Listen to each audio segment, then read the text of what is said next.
The digital production buzz at the 2015 NAB Show is made possible by supporting sponsors. Shutterstock, a global marketplace for royalty-free images and videos. With over 2 million royalty-free HD and 4K video clips, Shutterstock helps you take your creative projects to the next level. And by OneBeyond, leaders in digital video systems for streaming, archive, and storage. Additional sponsors include LarryJordan.com, helping media pros find work, improve their skills, and keep clients happy.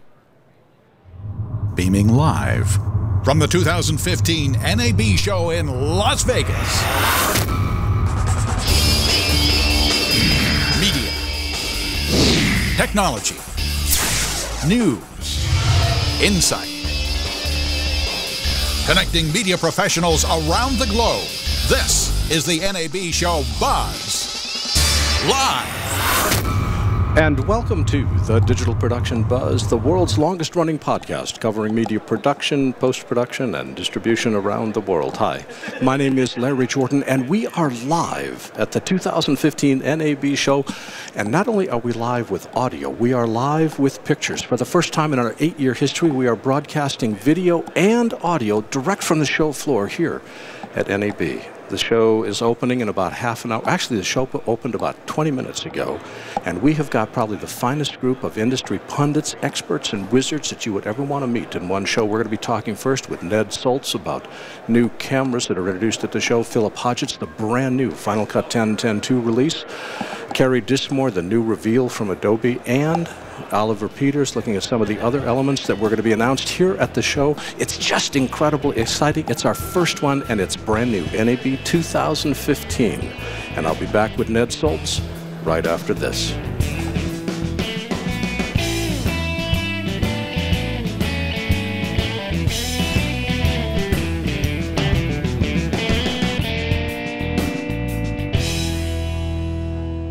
This is Larry Jordan.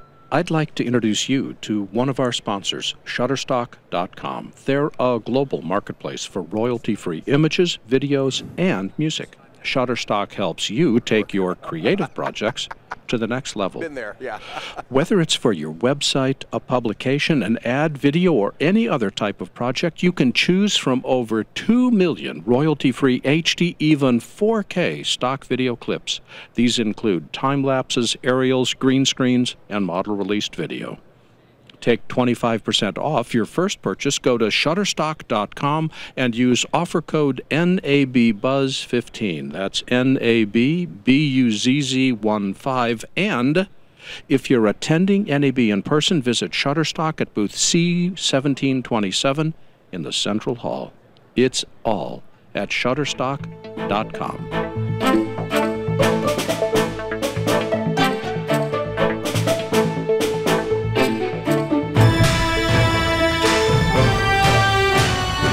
Ned Soltz is legendary in our industry for his knowledge of cameras. He's a contributing editor for Digital Video Magazine, and I am delighted, Ned, to welcome you to the show. You're our first guest in our first live video stream. This is historic. What can I say? It's an honor. There's been a lot of new announcements. Start with what the new camera stuff is. Oh, there are so many announcements, I just don't even know where to start. The show is 20 minutes old, and I'm on overload already. Let's talk red. Let's talk red. Well, of course, we're going to have red weapon. And that's going to increase sensor. That's really going to increase sensitivity, dynamic range. I've really not gotten a close look at weapon yet. So I'm really not in that much of a position to comment on it in any great detail. But it really is the first major announcement from Red in quite some years now. And really is going to, I think, revitalize and give some new life to the product line. Well, my understanding is that it also supports a 6K image. 6K image, yes. And I mean, 4K is passé already. We're talking 6K. We're talking 8K technology demos that we've had several years ago, and now 8K is becoming a reality. Can we even see 8K? Can we even see 4K is the question. But the fact is, all of those Ks are there, and maybe in part, and sometimes in my more cynical moments, I think sometimes it's really driven by the consumer TV set manufacturers that have to try to find a way to sell more consumer TV sets in an oversaturated market.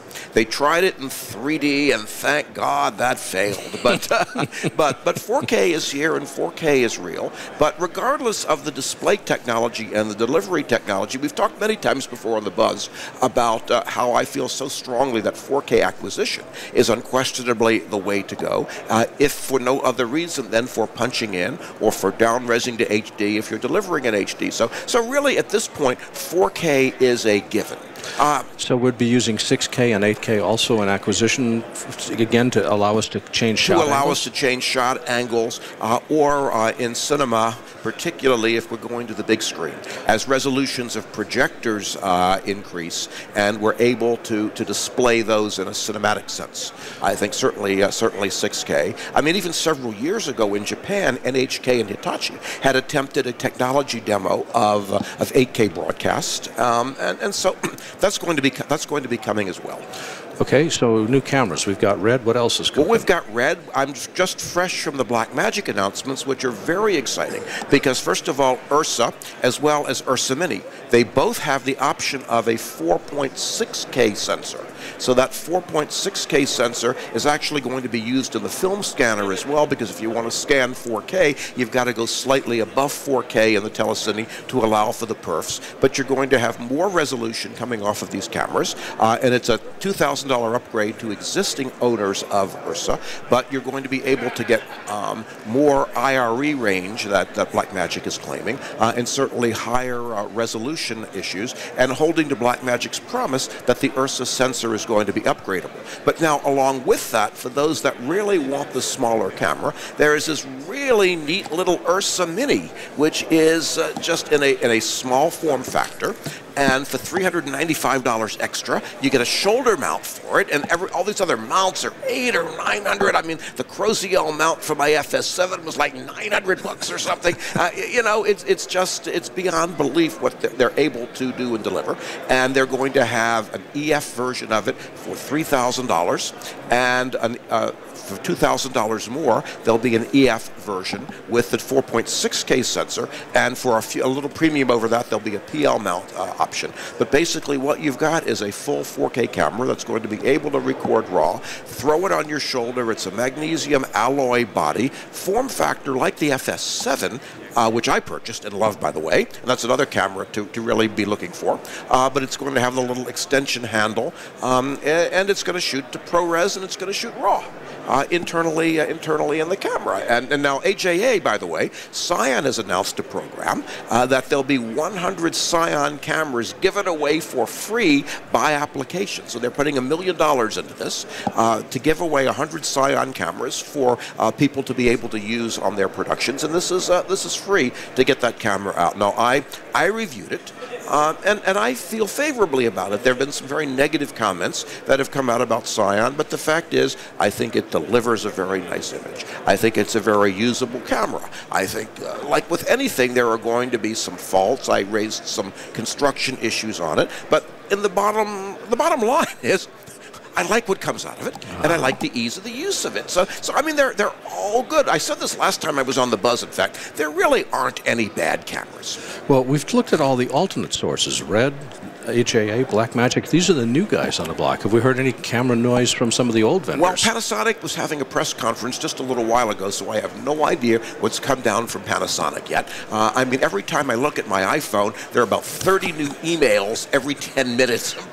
Press releases, so I have no idea what Panasonic may have released. During this past year, they released the Vericam and the 35 and the 4K models, which are very impressive. Vericam footage at 5,000 ISO, you would think you're looking at 200 ISO film. I mean, it is really sharp and clear and minimal noise, and so there's a wonderful high-end production option. Sony FS7 was introduced a number of months ago. I liked it so much I bought one. And I think there is a lot to be said there for that internal recording, now a full 4K, and internal recording of ProRes with the back, which I also bought. And then the advances in external recorders. There is a Shogun, and Convergent Design Odyssey 7Q. Honestly, my preference of the two, if I can express an opinion, my preference of the two is the Odyssey 7Q Plus over the Shogun for construction and other factors. But Convergent Design has announced a whole slew of upgrades for that today, and firmware paths and the addition of custom LUTs. I mean, the options are just so many that anybody who wants a camera, so when somebody asks me, what camera should I buy? The answer is, look very carefully at what your needs are. Look very carefully at what you anticipate your needs to be. Is it going to fulfill what you need to do creatively? Or if you're an owner-operator trying to sell it or rent it or whatever, are you going to be able to make money at it and return your investment? That's Ned, what website can people go to learn more of your writing? People can see more of my writing on www.creativeplanetnetworks.com, www.creativeplanetnetworks.com, and there are all kinds of reviews that I have written over the years. And that is Ned Soltz, contributing editor for Digital Video Magazine. Ned, thanks for joining us. Thank you, Larry.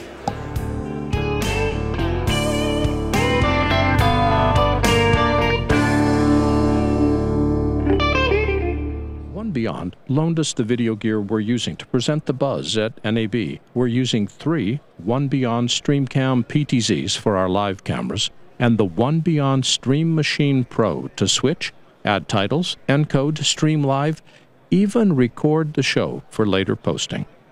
The Stream Machine is portable, the size of a briefcase with a convenient handle, built-in screen, and keyboard. It includes 4 HD SDI inputs, so it's easy to set up anywhere and begin broadcasting. This one unit replaces all the gear used in the traditional switcher, recorder, encoder configuration.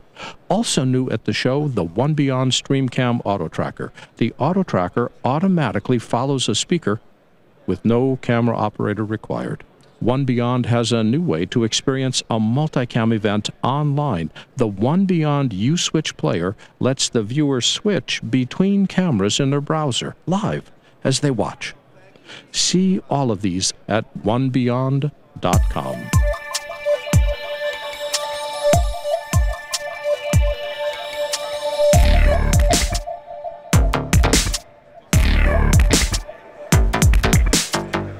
He really doesn't need an introduction, but it's in his contract, so I've got to go ahead. Philip Hodgetts is a wizard when it comes to programming and knowledge of nonlinear editing. He's the president of Intelligent Assistance, the author of more software packages than I can shake a stick at. And Philip, it's great to have you back. Thank you.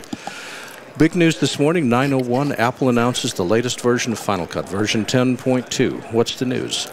A quite good feature upgrade. I mean, it's been a while since we had a feature upgrade. We had the MXF upgrade mid-year, but this time we've got a whole bunch of new features in Final Cut Pro 10. Biggest is, of course, for me, because it's the metadata-related one, is that we can now have smart collections at the library level, which is really just a logical extension of where we were with smart collections anyway. All that's different is that now, instead of being limited to one event at a time, and you could select multiple events and do a smart collection across them, now we can just do smart collections that pull from the entire library at once, and I think that makes a lot of sense. Now, the thing I was impressed with is the smart collections have, which is really just a saved search, is it's already got 5 existing smart collections. Yeah. It shows you all of your projects. You don't have to create a separate project folder. It allows you to see all of your favorites when you're doing ratings. So it really, it's designed already out of the box to start to answer basic questions that you need in terms of the software. Yeah, yes. And what other features caught your eye? Well, the big feature, the one that the big eye candy feature, is 3D titles. And this is really a lot more powerful than I thought it was at first blush. I thought 3D titles, yes, great. You know, we've been doing 3D titles in Boris Red and Graffiti for years, and it's maybe not quite at that level, but it's a very, very good 3D system for editors.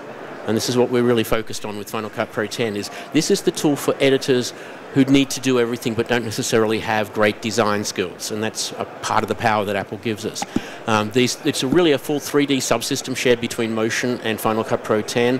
We have easy textures to be applied, full lighting that can be applied, of course animation, rotation, extrusion, bevels, all these things are under your control, and these are things that can be published out of Motion. So this morning we saw new templates from the usual suspects, Ripple Training, Motion VFX, Noise Industries.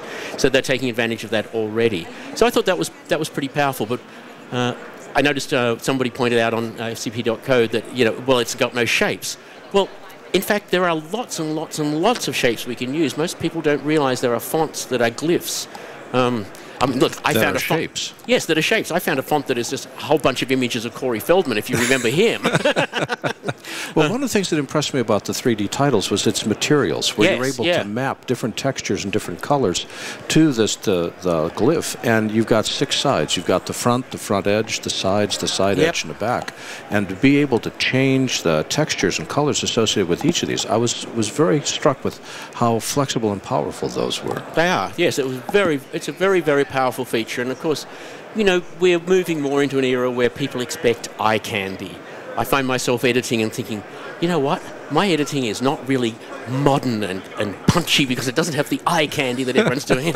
I'm having to ramp up the eye candy just because that's what's now current. So the easier it is for the eye candy, the happier I am. Well, one of the other features they added was new improvements to XML. What's going on there? Well, yes, XML has finally got fairly stable. I mean, the XML interchange format is how Final Cut Pro 10 talks to other applications, like all the applications that we have from Intelligent Assistance and Lumberjack System.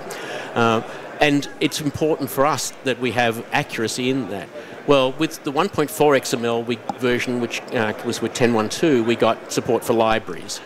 What we've really got in this latest release, the 10.1.5 release of the XML, the 1.5 release of the XML, is that now we have only the changes that we've adapted the XML to the changes in this version.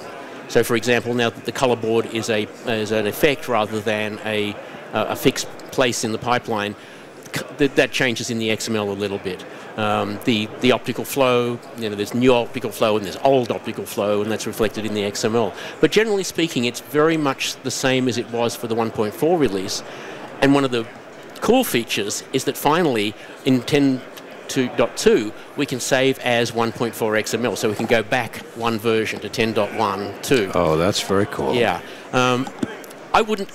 As I always recommend, that don't rely on XML as the way to go back or to interchange with other people. We should be doing libraries and events for the interchange. But certainly there was a period where I needed to go back for one reason or the other. We don't need to go into the details.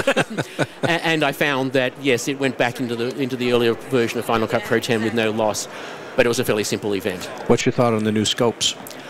I like scopes. I like to be able to get that insight into my image and having more of them visible at once, and having more configurability, I guess is the word, on the way we can set them up. That I think is a great thing. I mean, I like having scopes. I like seeing what's happening in my image, and the scopes really tell us a lot. I don't think you can grade without looking at scopes. One of the things that I like that Apple didn't mention at all is they've changed the keyword search box. Oh, yes. And now you can expand the size so you're not limited to 27 keywords. Isn't that a wonderful advantage? You wouldn't think that was such a big thing, but when you start to get a lot of keywords and a lot of keyword collections being at that fixed size and having to scroll, it was so annoying. And in fact, I had to be told this morning that was a feature. I'd missed that in my, in my review period. I discovered it by accident. I was doing some new training for Final Cut 10.2 and was updating the section on smart collections. And when I realized the keyword search had improved, I sent an email off to the appropriate people at Apple with just the word "yay" in it. Yeah, and that has been a very sore point for a long time. What's one of the Apple's been promoting the new camera support. Finally, XAVCS is supported. Long GOP H.264 from JVC is supported. AVC Ultra from Panasonic is supported, which is all really cool. And they've been promoting the video scopes and the 3D text. What's a feature that's less obvious that you like? Oh, I have to now get a mental image of my review myself to get the work down the headings. Have you noticed the changes in importing? Oh yes, the combined import dialog is awesome. I guess I've been using that for a couple of months now, and so I'd forgotten how convenient that was. Yeah, having all of your import settings right there in the import dialog means it's a lot less likely for me to save something into the library when I meant to save it to an external storage location, or vice versa. And having those controls there makes sure that I'm doing the thing that I want for that. Philip, where can we go on the web to keep track of what you and your team are up to? Intelligent Assistance is our primary site for the Final Cut 10 software. Lumberjack System is my passion at the moment, and of course philiphodgetts.com. And the Philip Hodgetts himself, President of Intelligent Assistance, is joining us this morning. Philip, thanks for joining us. My pleasure.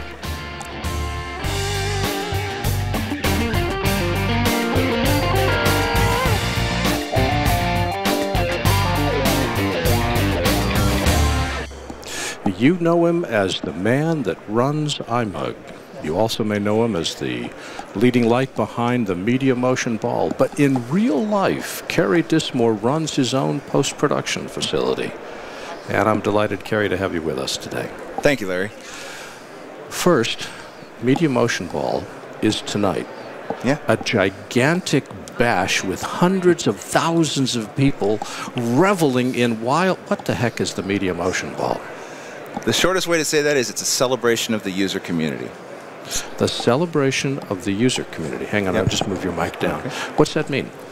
You know, we interact with each other online 364 days a year on various web forums, blogs, Twitter, social media, Facebook, and we, of course, the iMug list and the After Effects list, which we host, and we build relationships with other users. We help each other with our technical issues. We discuss sound business strategy, all kinds of things that affect our production.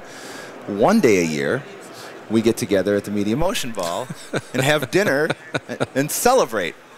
Now, this is like two guys in an apartment somewhere? You know, it almost started out that way. It was about 20 people got together for dinner the first time we did this.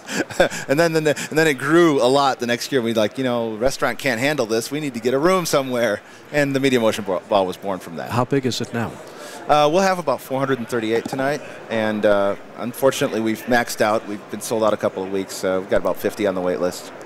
Yeah, but it's a cool event. I've always enjoyed attending. It's some neat stuff. Yeah.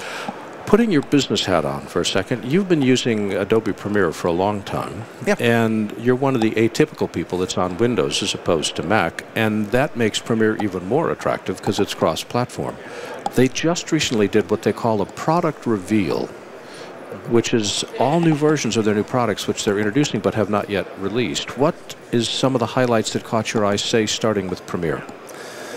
Well, in the case of Premiere, it's all about the color workflow. I also do colorist work, and I work with multiple apps, DaVinci Resolve and SpeedGrade being the primaries. But bringing that powerful color grading workflow tool set into the editor, into Premiere in this case, the NLE, allows you to change cuts while you're also grading. It's no longer a one-way workflow where you're locked into picture lock and then you color grade, and if you want to re-edit, you have to match back your XMLs and things like that. It's allowing the editors to have very powerful color grading tools and move forward with their edit, even though that edit might get changed down the road.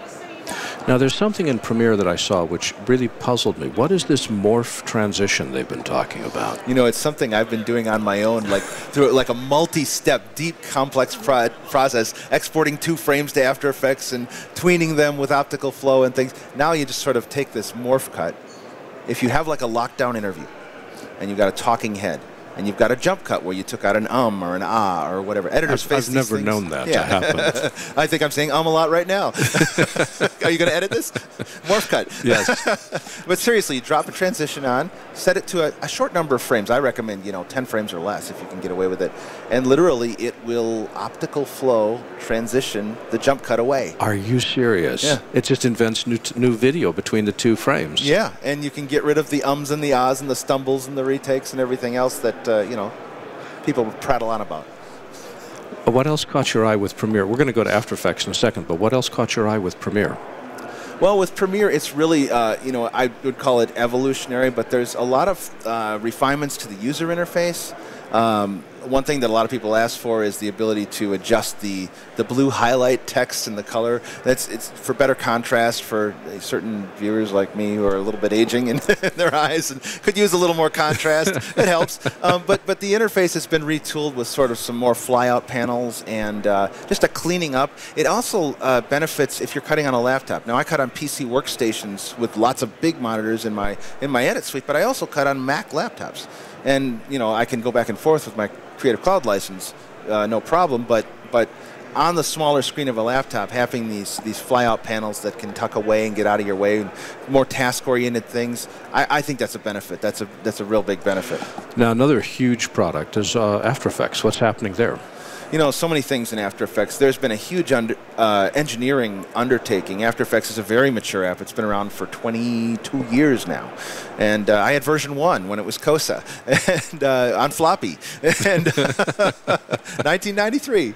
But a lot has happened. But the big news is more engineering related under the hood, in my opinion, as a long-term user of the app. Performance-oriented, decoupling the UI from the render pipe. It's a little geeky, but essentially it's enabling much faster multi-threaded processing operations, real-time previews. Hit the spacebar and keep tweaking parameters as you watch your RAM previews loop and update. That's a huge workflow advantage. It's going to save compositors a lot of time. And then they're throwing in this wild card, this Project Animal it was called. It's now called Character Animator is the official name for it. And it's face tracking. It's elaborate face tracking. You talk into your webcam and make gestures and faces, and you can easily rig characters you build in Photoshop and create cartoon characters or animated faces or whatever, and it's tracking the eyes, it's tracking the nose, it's tracking the head tilts, the mouth movements, and literally it captures keyframe data in real time. And then it will translate to your After Effects. And so now I can actually have a animate. mocap studio. Yeah, exactly. Wow. So it's really fascinating technology, and I think it's just going to open. We're going to see a lot more character animation now, I think. What else? We got about a minute left. What other announcements from Adobe caught your eye? You know, just tweaks to the overall workflow. Obviously, bringing more and more of the power of SpeedGrade into Premiere Pro, but also better interaction for Audition, and you know, with the interaction between Premiere and Audition really brings powerful audio. I've been a big Audition fan for a long time, but while it was once the domain of power users who really dove in and got into that, I think it's, again, making it more accessible to the working editor who's like, wow, I really need to clean up this audio. Pop over to Audition, link it back to your timeline, and your workflow is just smoother and more integrated. So I like the way they do that. Carey, what website can people go to learn more about what you are up to? You know, my blog hasn't been updated in a while, so I'm not going to punch that. But the iMug list, the After Effects list, and the MediaMotionBall.com website. Okay, MediaMotionBall, all one word, MediaMotionBall.com. And what about the iMug list? Where do they go? Media-motion.tv to sign up. It's an email list. Media-motion.tv to sign up for the iMug list. And if you haven't listened to the iMug list, it's incredible. Carey Dissmore, thanks. Thank you, Larry.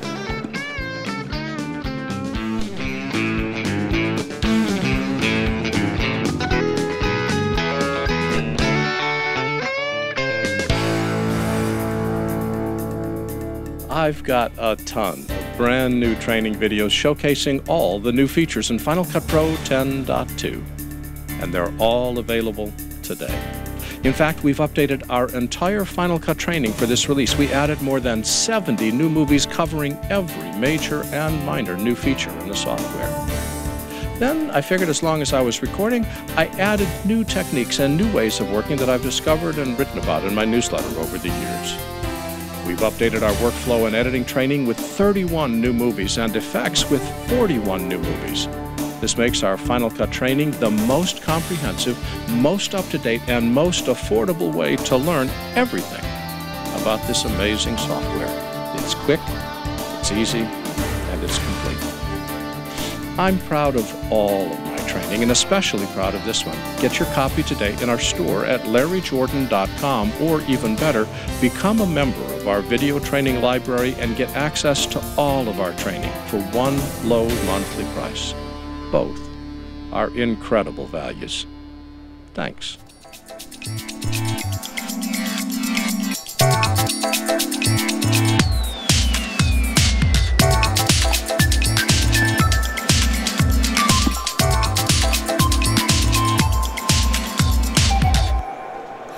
One of the fun things about talking with working editors is they've got to take all these wonderful announcements at NAB and actually turn them into something that works, which is why I'm delighted to introduce our next guest, Oliver Peters, head of Oliver Peters Post-Production Services based in Florida. You have got to get a shorter name.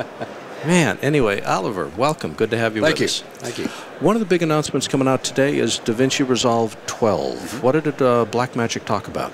Well, they seem to be going down the route of making it a more full-featured, nonlinear editor. People have been interested in another alternative, and this may be the tool. Specifically, they're adding more audio plugins. So better audio support in general, support for VST and audio units plugins, as well as general refinements in terms of how you use it as an editor. There's more basically curve parameters for some of the visual effects that haven't been in there before. Well, you've been editing since we glued film together and used Scotch tape to attach videotape. Do we need another editor? Well, I think people liked a lot about Final Cut 10, but they missed tracks, and Resolve may be that sort of in-between product that people desired. I've personally used it a lot for color correction. Performance is challenged when you want it as an editor, and I think that's because the pipeline is really very heavy-duty for good color fidelity, but then that's counterproductive if you want to just rock and roll and slap things together. So hopefully that's improved. What are some of the other cool things? We've had Ned on talking about new cameras. Right. We've had Philip talking about Final Cut 10, and Carey was talking about Premiere. What are some of the cool things that you're looking forward to see here at the show? Well, as a general curiosity, I want to see, more about 4K. Not that many really folks are delivering it, but I want to see what the solutions are. Not just the NLE, but what kind of hardware in terms of storage is required to really effectively support a workflow. High dynamic range seems to be a big item, and that requires monitoring and some sort of a standard for high dynamic range. So that's, I think, a very critical. A lot of the announcements on the floor, quite frankly, seem to be more infrastructure related.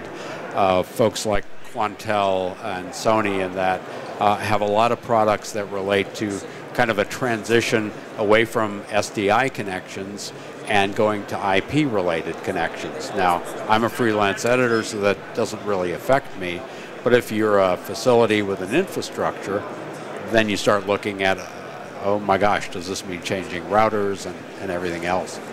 I was learning recently that there's a difference between what's called a LUT, a lookup table, right, and a CDL, a color decision list. Yeah. And are you seeing any trends that are, what a LUT does is it applies a specific look to a clip, as I understand right, it. And what a color decision list is like an edit decision list, except it affects color. Yeah.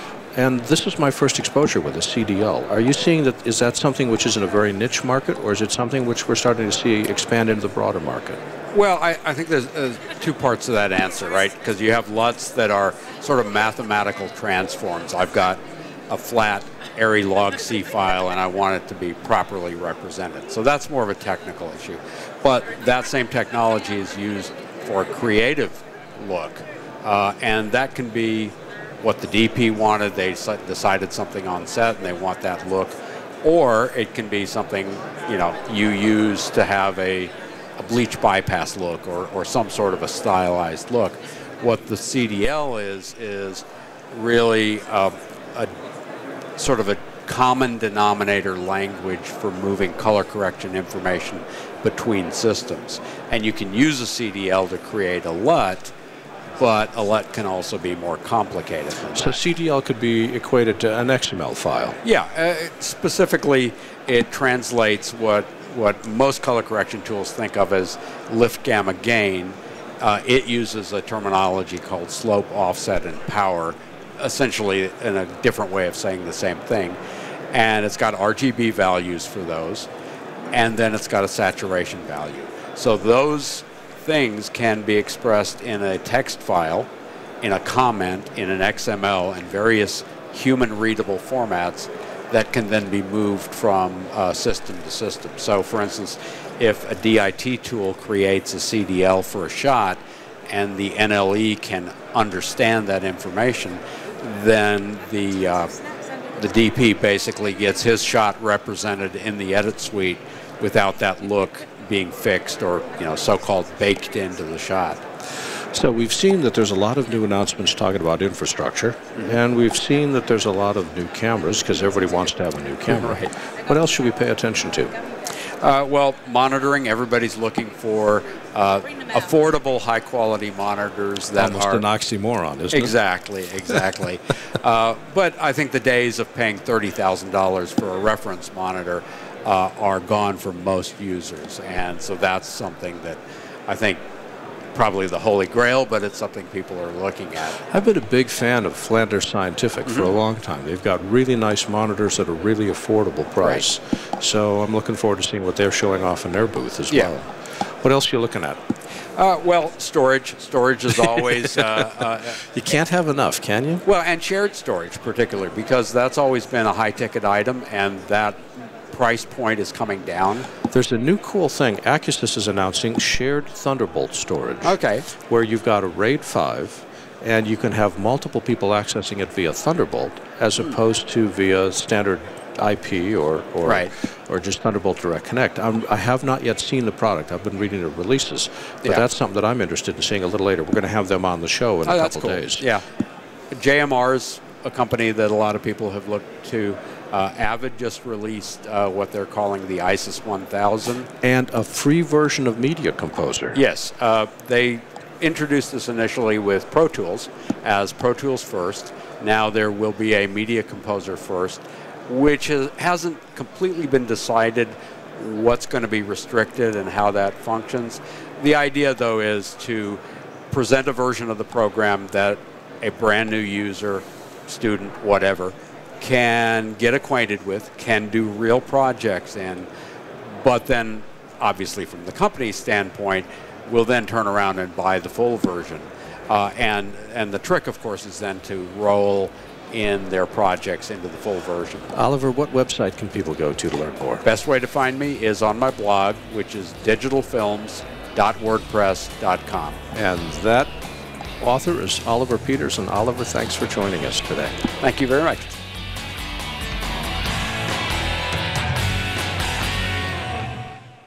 One of the cool things about talking with all these people is there's so many wonderful new products to talk about. We started with, gosh, it was Ned Soltz was talking about the new cameras. And what interested me was he was talking about new cameras from companies that we don't normally talk about, which is Red and Blackmagic Design and HAA. New releases from Apple with Final Cut 10, new announcements from Adobe with the reveal of their new media applications, and then a really nice broad-ranging conversation from Oliver Peters talking about DaVinci Resolve 12 and the incredible focus on infrastructure, because as our resolution increases, our ability to store that becomes increasingly difficult, and that's what a lot of the announcements are at this show. We're going to have more live shows today. The next one is at 1 o'clock. My name is Larry Jordan, and thanks for listening to The Buzz. Would like to thank Debbie Price, our event producer, One Beyond for the cameras and video streaming system, Advantage Video Systems for the onstage monitor, and our incredible BuZZ production team for making all of these shows possible. The digital production buzz at the 2015 NAB Show was made possible by supporting sponsors. Shutterstock, a global marketplace for royalty-free images and videos. With over 2 million royalty-free HD and 4K video clips, Shutterstock helps you take your creative projects to the next level. And by One Beyond, leaders in digital video systems for streaming, archive, and storage. Additional sponsors include LarryJordan.com, helping media pros find work, improve their skills, and keep clients happy.